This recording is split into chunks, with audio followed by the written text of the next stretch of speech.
Մի վախեցիր, միայն հավատա և նա կապրի։ Սիրելի հավատավոր քույրեր և եղբայրներ, այսօրվա ավետարանական հատվածը վերցված է Ղուկասու ավետարանից։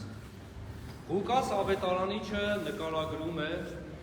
որ մեր Տեր Հիսուս Քրիստոս իր աշակերտների, իր առաքյալների հետ անցնում է ծովի մյուս կողմը և ժողովուրդը նրան շատ լավ է դիմավորում, որովհետև նրա համբավը արդեն իսկ տարածվել էր, նրա մասին լսել էին և ցանկանում էին լավ ընդունել, լավ ընդունելության արժանացնել նրան։ Եվ ավետարանիչը ասում է, որ մի մարդ հրեական իշխանավորներից մեկը Հայրոս անունով մոտենում մեր Տիրոջ Հիսուս Քրիստոսին դողալով, ընկնում է նրա ծնկները և խնդրում, որ իր տուն գա, որովհետև իր մինուճար դուստրը մահվան շեմին է։ Եվ Քրիստոս տեսնելով նրա վախը, Քրիստոս տեսնելով հոր ծնողի այն ապրումները, որ ուներ Հայրիոսը, նրան հետևյալ նախադասությունն է ասում. մի վախեցիր, միայն հավատա և նա կապրի։ Եվ Քրիստոս անցալով Հայրիոսի խնդրանքին շարժվում է դեպի նրա տուն։ Ճանապարհին, ինչպես որ նկարագրում է ավետարանիչը, ճանապարհի բազմությունը ժողովուրդը շրջապատում է մեր Տիրոջ Հիսուս Քրիստոսին և նրա հետ շարժվում դեպի այդ տուն, որտեղ ընթանում քայլում էր Քրիստոս իր աշակերտների հետ։ Եվ ճանապարհին մի կին, որ 12 տարի և ավելի տարիներ հիվանդությամբ, արունահոսությամբ, տեղատեսությամբ տառապում էր, միայն իր մտքում մեկ բան էր մտածում, միայն կարողանամ հաղթահարել անցնել այս բազմությունը, դիպչել Քրիստոսին և ես կբժշկեմ։ Եվ մի կերպ դժվարությամբ մոտենում է Քրիստոսին, հպվում նրա զգեստին և ավետարանիչը ասում է, որ նրա հիվանդությունը այլևս դադարում է։ Բայց մեր Տեր Հիսուս Քրիստոս այդ բազմությանը դիմելով հետևյալ խոսքն է ասում, հարցն է տալիս, ով դիպավ ինձ։ Ավետարանիչը շատ հետաքրքրական նախադասություն է ասում։ Ասում է, երբ մեր Տեր Հիսուս Քրիստոս և առաքյալները տեսնում են, որ բոլորը ուրանում են, առաքյալները Տիրոջը ասում են, որ վարդապետ, մեզ հազարավոր մարդիկ են շրջապատել և բոլորը կարող են դիպչել քեզ։ Եվ Քրիստոս ասում է, ոչ,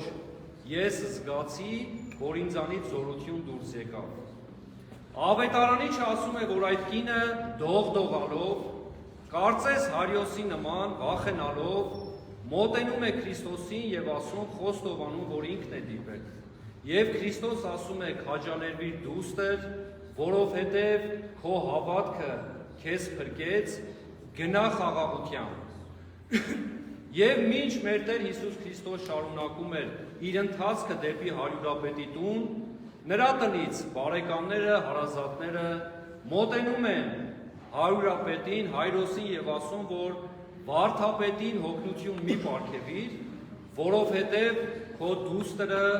արդեն մեռավ, արդեն նա գոյություն չունի։ Բայց մեր Տեր Հիսուս Քրիստոս շարունակում է ընթացքը, ավետարանիչը ասում է, երբ որ մտնում է տուն, իր հետ վերցնում է իր առաքյալներից 3-ին, Պետրոսին, Հովհաննեսին և Հակոբոսին և դստեր ծնողներին, և ասում է դուստր վեր կաց, մանուկը կանգնում է մահացած վիճակից, և ավետարանիչը ասում է, երբ որ Քրիստոս ասում է դուստր ոտքի կանգնիր, ել, հոգին վերադառնում է դեպի մանուկը, դեպի աղջնակը, և աղջիկը նորից կենդանության նշաններ է ցույց տալիս, նստում է իր մահճակալի մեջ և Քրիստոս պատվիրում է, որ անմիջապես նրան հաց տվեք ուտելու և ջուր տվեք խմելու։ Սիրելիներս,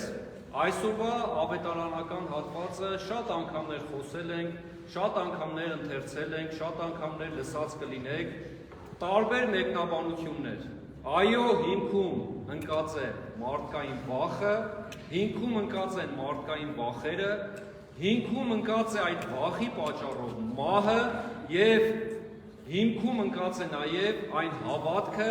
որը միայն կարողանում է ապրեցնել և փրկել մարդուն։ Այսօր մեր Տեր Հիսուս Քրիստոս ասում է, որ վախը Աստծուց հեռացնում է, երբ որ կարդում ենք Սուրբ Գիրքը Աստվածաշունչ Մատյանը, տեսնում ենք, որ մեր նախաստեղծները Ադամը և Եվան Աստծուց հեռանում են վախի պատճառով։ Երբ որ կարդում ենք այն հատվածը Սատանայի, չարի և մեր նախահայրերի Ադամի և Եվայի երկխոսությունը, հասկանում ենք, որ Սատանան շատ խորամանկությամբ սկսում է ազդել նախաստեղծների վրա, հետևյալ բանն է ասում, սիրելիներս, ինչու չեք ուտում այս պտղից, դուք երբ որ ուտեք կդառնաք աստվածներ։ Կասկած է առաջացնում նախաստեղծների մեջ, պայքարի մեջ է մտցնում մարդուն Աստծու հետ, որովհետև կարծես Աստված չէր ուզում, որ մարդը փրկվեր, Աստված ուզում էր, որ մարդը միշտ իրեն ստրուկ լիներ, և նրանք Աստծուց ազատագրվելու համար այլևս սկսում են վախենալ Աստծուց, որովհետև Աստված իրենց որպես ստրուկ էր պահում և դիմում են մի քայլի այդ ստրկությունից ազատվելու համար։ Բայց երբ որ ուտում են, սիրելիներս, այդ ժամանակից մարդ արարածը, ողջ մարդկությունը, մարդկային էությունը և բնությունը գերի և ստրուկ է դառնում մեղքին, գերի և ստրուկ է դառնում մահվանը։ Եվ այստեղից է, որ սկսում է աստվածային նախախնամությունը, աստվածային փրկչական այն ծրագիրը, որը միտված է մարդուն այդ մեղքից, մարդուն այդ մահվանից փրկելու։ Որովհետև նույն ծննդոց գիրքը մեզ ասում է, որ դրախտում այլևս Ադամը և Եվան սկսում են ապրել վախերով, Ադամը և Եվան սկսում են ամանչել։ Այսինքն, սիրելիներս, մերժելով Աստծուն, մարդը իր հայացքը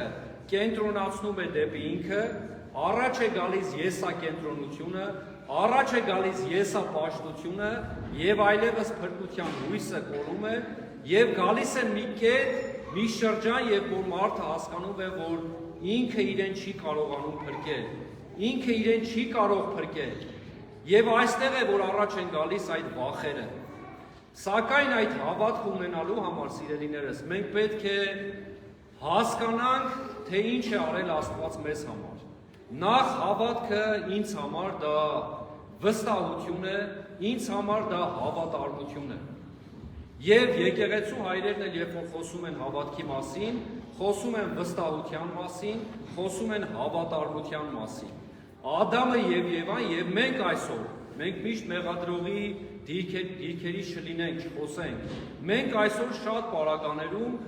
անհավատարիմ ենք, այսինքն հավատարիմ չենք Աստծուն և մեր նախաստեղծների նման շարժվում ենք այնպես, ինչպես մեր կամքը մեզ թելադրում է, ինչպես մեր աչքին հաճելի է լինում այդ արարքը։ Եվ մեզ պատում են վախերը, առաջի վախը դա մահվան վախն է։ Պատում են կորուստի վախը և մենք սկսում ենք մեր ողջ կյանքը լցնել վախերով։ Այսօր մեր Տեր Հիսուս Քրիստոս մեզ ասում է. մի վախեցեք, միայն հավատացեք։ Եվ Աստված, սիրելիներս, այդ վախերը վերացնելու համար ուղարկում է իր միածին որդուն, ուղարկում է այդ ստրկությունից, մեղքի, սատանայի այդ ստրկությունից մեզ ազատելու, մեզ փրկելու համար։ Եթե կարողանանք այս պահը հասկանալ, եկեղեցական հեղինակներից մեկը մի շատ գեղեցիկ պատմություն ունի նկարագրած, ասում է, որ մի հեթանոս թագավոր իր քրիստոնյա ծառային հարց է տալիս, ասում է, խնդրում եմ բացատրիր ինձ, թե ինչպես կարող է Աստված այդ փառքի գահից իջնել, ինչպես որ դուք եք քարոզում, դառնալ մեզ նման մեկը, մեզ համար չարչարվել, մեռնել, ինչպես կարող է այդ թագավորը, ձեր կոչված, ձեր կողմից Քրիստոս կոչված թագավորը, այդպես նվաստացումների ճանապարհ անցնել, որպեսզի ձեզ կարողանա փրկել։ Եթե 3 օրում դու այս ամենը ինձ չապացուցես, ես պիտի հրամայեմ իմ դահիճներին քեզ գլխատելու։ Եվ այս ծառան, սիրելիներս, մտածում եւ գնում է մի դերձակի մոտ եւ խնդրում է, որ այդ թագավորի մինուճար դստեր ճիշտ նմանությամբ մի տիկնիկ պատրաստի, որովհետև ինչպես այդ պատմությունն է ասում, թագավորը ուներ մի նուճար, մի դուստր, մի փոքրիկ երեխա, եւ այդ տիկնիկը նետում է լճի մեջ, երբ որ թագավորը տեսնում է, որ իր դուստրը, որտեղ չի պատկերացնում, որ դա տիկնիկ է, լճի մեջ է առանց որևիցե մեկի օգնությանը դիմելու, իրեն նետում է դեպի լիճը իր զավակին փրկելու համար։ Սա է արի Աստված մեզ համար, սիրելիներս։ Իր փառքից իջել է,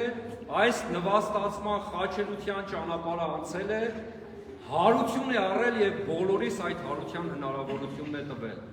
Եկեղեցու հայրերից մեկը Վարսեղ մեծը հետեւյալ միտքն է արտահայտում. Քրիստոնյա լինելու համար առաջին հերթին մենք պիտի հասկանանք, պիտի հավատանք, որ Քրիստոսի հարությունը մահվան հաղթահարումն է։ Եթե մենք չունենանք այս հավատքը, մենք մշտապես պիտի ապրենք վախերի մեջ։ Բայց նայենք նաև սիրելիներս այսօրվա ավետարանական հատվածին մեկ այլ տեսանկյունից։ Հայրոսը իր դստեր համար, այսինքն իր ընտանիքի անդամների համար Քրիստոսին Աստծուն հրավիրում է իր տուն։ Սիրելիներս մենք որպես քրիստոնյաներ նույն Հայրոսի հավատքը ունեցողներ, բոլորս էլ ապրում ենք վախերով, բայց բոլորս էլ ունենք հավատք, բոլորս հավատում ենք, որ գոյություն ունի Աստված, բայց ինչ որ կյանքի ընթացքին, այդ ճանապարհին բոլորս էլ սկսում ենք գայթակղվել եւ ապրել վախերով։ Հայրոսի նման սիրելիներս բոլորս պիտի Քրիստոսին Աստծուն հրավիրենք մեր ընտանիքից ներս, որովհետև մեր ընտանիքի անդամներն էլ Հայրոսի աղջկա նման սիրելիներս գնում են դեպի մահ, ուզենք թե չուզենք, մեր ծննդյան առաջին իսկ վայրկյանից մենք քայլում ենք դեպի մահ։ Մենք պիտի ունենանք այդ հավատքը, որ Քրիստոսի Աստծու մեր տներ մուտքով է միայն հնարավոր հաղթահարել այդ վախերը, հնարավոր է հաղթահարել նաև մահվանը Քրիստոսի հարության հանդեպ հավատքով։ Մենք այսօր ունենք զավակներ, մենք այսօր ունենք երեխաներ։ Արդյոք մենք Քրիստոսին ասում, մենք Հայրոսի նման ծնկում եւ խնդրում ենք, որ այցելի մեր երեխաներին։ Պատկերացեք Հայրոսը հայրուրապետ, իշխանավոր հրեական մեկը, թե ինչպիսի ճոխության, առատության մեջ պիտի պահեր իր դստերը։ Մենք այսօր բոլորս այո եւ պարտավոր ենք հոգ տանել մեր զավակների համար, բայց մենք պիտի նաև կարողանանք առաջնայինը երկրորդականից տարբերել։ Երբ որ նայում ենք այսօր բոլոր երեխաների ձեռքին կան թանկարժեք հեռախոսներ, իրենց ծնողները իրենց զավակներին նվիրում են թանկարժեք մեքենաներ, լավ հագցնում են, լավ կերակուրներ են գնում իրենց համար, այո, որը նորմալ է, բայց այս ամենը սիրելիներս վախից եւ մահվանից մարդուն չի փրկում։ Այսօրվա ավետարանական հատվածը, այսօր մեր Տերը մեզ բոլորիս ասում է, որ հրավիրեք մեզ Աստծուն, հրավիրեք ձեր տներ։ Եթե տեսնեն մեր զավակները, սիրելիներս, մեր հավատարմությունը Աստծու հանդեպ, նրանք պիտի նաև շարունակեն այդ ընթացքը, այդ ճանապարհը հավատարիմ մնալով Աստծուն։ Սա ոչ միայն ընտանեկան, անձնական փրկության մասին է խոսում, սա հասարակության փրկության մասին է խոսում, սա ազգի փրկության մասին է խոսում, որովհետև վախերը սիրելիներս միայն անձնական չեն լինում, վախերը լինում են ազգային, լինում են հասարակական, երբ որ լինում են պատերազմներ, երբ որ լինում են համավարակներ, այս ցավոք սրտի մեր սերունդը մենք բոլորս այս վերջին տարիներին ապրեցինք այս ամենը, եւ տեսանք պատերազմներ, տեսանք կորուստներ, տեսանք համաճարակը այն մեծ, որ հազարավոր մարդկանց կյանքեր խլեց, բայց Քրիստոս ասում է այս ամենը հաղթահարելու համար պիտի Աստծուն հրավիրեք ձեր տներ եւ միայն Աստծով եւ ձեր հավատքով է հնարավոր հաղթահարել այս ամենը։ Հետևաբար սիրելիներս,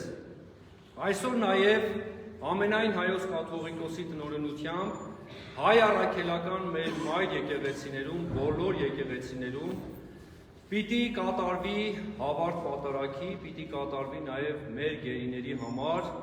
ովքեր գտնվում են Ադրբեջանում, նրանց համար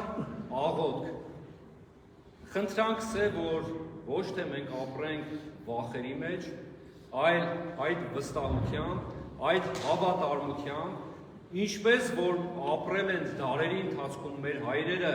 եւ փոխանցել են մեզ, վերցնենք Մարիամ Աստվածածնի օրինակը, սիրելիներս, կորցրեց զավակ 33 տարեկան հասակում Հիսուս Քրիստոսին, որի խաչեցին իր աչքերի առջև, խաչի տակ, սնարի տակ նա ծնկած տեսնում էր իր որդու մահը։ Մեր մայրերն էլ տարիներ առաջ եւ անցան այս ճանապարհով, բայց ինչպես Մարիամ Աստվածածինը ոտքի կանգնեց եւ շարունակեց այդ առաքելությունը իր որդու, որովհետեւ նա հավատարիմ մնաց իր որդու ուղենշած ճանապարհին։ Մենք այսօր, սիրելիներս, մեր մայրերը ապրեցին այդ ամենը, դեր սպին ցավը բոլորիս սրտում, բոլորիս մտքում եւ բոլորիս հոգիներում է։ Բայց մենք պարտավոր ենք ոտքի կանգնել, պարտավոր ենք հավատարիմ մնալ այն ավանդներին, որ Աստված մեզ փոխանցում է, եւ պարտավոր ենք քայլել այդ ճանապարհով հուսալի հաղթանակի համար։ Միայն հավատքով, միայն հավատարմությամբ եւ միայն Աստծո հանդեպ ունեցավ վստահությամբ մենք կարող ենք աներեր քայլելով քայլել այդ ճանապարհով։ Ուրեմն այսօր, սիրելիներս, խնդրում եմ բոլորս աղոթենք մեր հայրենիքի, մեր հավատքի համար, իրենց կյանքերը նվիրաբերած եւ զոհաբերած մեր հայրենիների համար եւ բոլոր նրանց համար, ովքեր այսօր գտնվում են ադրբեջանական բանդերում։ Այսօր լսեցիք նաեւ Պողոս Առաքյալի Եփեսացիներին ուղղված նամակից ընթերցումը, որ Տեր Հայրը ընթերցեց, հետևյալ միտքը ասեց Պողոս Առաքյալը. զգույշ եղեք, որովհետև օրերը չար են։ Մենք որպես քրիստոնյաներ, սիրելիներս, պիտի զգույշ լինենք, այդ ճանապարհը պիտի անցնենք վստահությամբ եւ հավատարմությամբ։ Նայեք այսօրվա ավետարանական հատվածում, երբ որ Քրիստոս քայլում էր դեպի նրա տունը, շատերը մոտենում են եւ ասում էին, որ մահացավ վերջ, այլևս մի կանչիր նրան։ Մենք էլ այդ հավատքի ճանապարհին, սիրելիներս, շատերը պիտի փորձեն մեզ հետ պահել Քրիստոսին, բայց մենք պիտի ունենանք այդ հավատքը, այդ վստահությունը։ Թող Աստված, սիրելիներս, օրհնելով օրհնի ամենքիդ, այժմ եւ հավիտյանս, ամեն։ Եվ դու մեզ համարձակաձայն բառերով բանալս բերանս մեզ, կարդալս քեզ երկնավորդ հայր եւ ասել։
Yes,